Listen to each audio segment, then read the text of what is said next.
అదే సందర్భంలో తెలంగాణ రాష్ట్రంలో పూర్తిగా శాంతి భద్రతలు పరిరక్షణలో ఉన్నాయి. శాంతి భద్రతలు పూర్తి స్థాయిలో ఉన్నాయి. తెలంగాణ ప్రభుత్వం వచ్చిన తర్వాత ఎక్కడ మత కలహాలు జరగలేదు అంటూ అప్పటి అధికార పార్టీ ఒక క్లెయిమ్ చేసుకుంది. దీన్ని ఎట్లా చూస్తారు మీరు?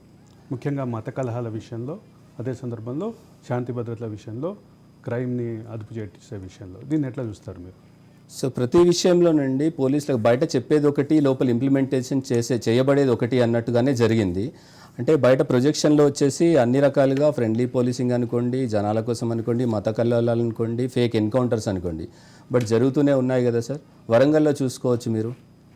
సో A1 కింద ఉన్నది కోవిడ్ టైంలోనండి హాస్పిటల్కి వెళ్తుండే, అంటే కనీసం కదలలేని మనిషిని, అంటే నేను చూసిన కేసు నా నా నా కొలీగ్ అడ్వకేట్స్ హ్యాండిల్ చేసిన కేసే చెప్తాను. ఫేక్ ఎన్కౌంటర్ లేదని చెప్పున్నారు, ప్రామిసులు చేశారు. కోవిడ్ వచ్చేసి కనీసం నడవలేని పరిస్థితుల్లో ఉన్న మధుకర్ ఎన్కౌంటర్ చేయబడ్డాడు. దానికి సంబంధించి కేసులు జరుగుతున్నాయి, జనాలందరూ రోడ్ల మీదకి వచ్చారు, అవి అందరూ ప్రజలు చూస్తూనే ఉన్నారు. అదే సందర్భంలో తెలంగాణ రాష్ట్రం ఏర్పాటైన కొత్తలోనే కొన్ని నెలల కాలంలోనే శృతి అండ్ మరొక వ్యక్తి ఎన్కౌంటర్ జరిగింది వరంగల్లోనే, మీరు చెప్పినట్టు వరంగల్లోనే. ఆ సందర్భంగా కూడా విస్తృతంగా ప్రజా సంఘాలు ఉద్యమంలోకి వచ్చినాయి. ఇక్కడ నేను ఇంకో విషయం చెప్పాలండి మీకు. ఈ కేసులో మా కొలీగ్ అడ్వకేట్స్ ఉన్నారు మా ఛాంబర్ నుంచి, కాబట్టి అడ్వకేట్స్ కోర్టుకు వెళ్ళేసి CA కాపీ, సర్టిఫైడ్ కాపీస్ తీసుకుని ఛార్జ్షీట్లు ఏం ఫైల్ చేశారు ఏంటి అని చూద్దామంటే కూడా అడ్వకేట్ ఇంటికి పోలీసు వెళ్ళి బెదిరించిన సందర్భం ఉందండి, మేము ఫేస్ చేస్తున్నాము. ఇప్పుడు చెప్పాలండి ఏ రకంగా ఫ్రెండ్లీ పోలీసింగ్ అనొచ్చు, మనం ఎవరికి ఫ్రెండ్లీ పోలీసింగ్ అనొచ్చు, ఇది మీరు చెప్పాలి. అంటే ఇక్కడ శ్రీనివాస్ గారు మీరు ఒక విషయం అంటే మర్చిపోతున్నారు. ఫ్రెండ్లీ పోలీసింగ్ అన్న పదం ఒక పక్కనంటే, అంటే నేను ఒక చిన్న ఉదాహరణ చెప్పాలి శ్రీనివాస్ గారు మీకు. ప్రభుత్వం మారిన తర్వాత ప్రజాభవన్ని, అంటే అప్పటి పాత ప్రగతి భవన్ని ఇప్పుడు జ్యోతిరావు బాపులే ప్రజాభవన్గా పెట్టారు. ప్రజాభవన్లో ప్రతి సోమవారం శుక్రవారం అంటే ప్రజావాణి జరుగుతుంది.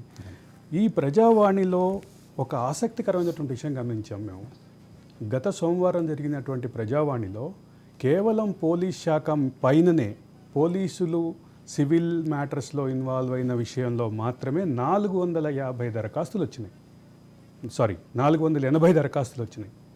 ఈ 480 దరఖాస్తులు కూడా పూర్తిగా తెలంగాణ పోలీసుల మీదే వచ్చినాయి. తెలంగాణ పోలీసులో కూడా దీంట్లో ప్రధానమైనటువంటి భాగం సైబరాబాద్, రాచకొండ కమిషనరేట్ పరిధిలో వచ్చినాయి.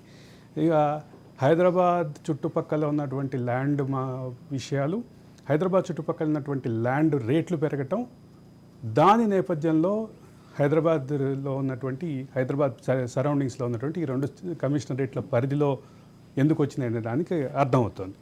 దీన్ని ఎట్లా చూడాలంటారు శ్రీనివాస్ గారు? సార్ ఇది ఎక్కువగా అంటే పెద్దగా చర్చ జరగాల్సిన విషయం ఇది. యాక్చువల్లీ ప్రజా దర్బార్లో వచ్చిన 480 కంప్లైంట్ల గురించి మీరు ప్రస్తావిస్తున్నప్పుడు, పోలీసు వారికి అగెయిన్స్ట్గా కంప్లైంట్ చేసే ధైర్యం లేక చిన్న బతుకులు, అనగారిపోయిన వాళ్ళు వాయిస్ రేస్ చేసి కంప్లైంట్ రేస్ చేస్తే అదే పోలీసు వచ్చి ఇంట్లోంచి లాక్కెళ్ళి కొడతాడని భయపడుతున్న వాళ్ళు 4000 మంది ఉన్నారు. వాళ్ళ గురించి ఏం మాట్లాడదాం? అది అంటే ఇది మొదలైందని అనుకోవాలేమో. తెలంగాణ పోలీసుల మీద ఫిర్యాదుల పరంపర మొదలైందని భావించాలేమో.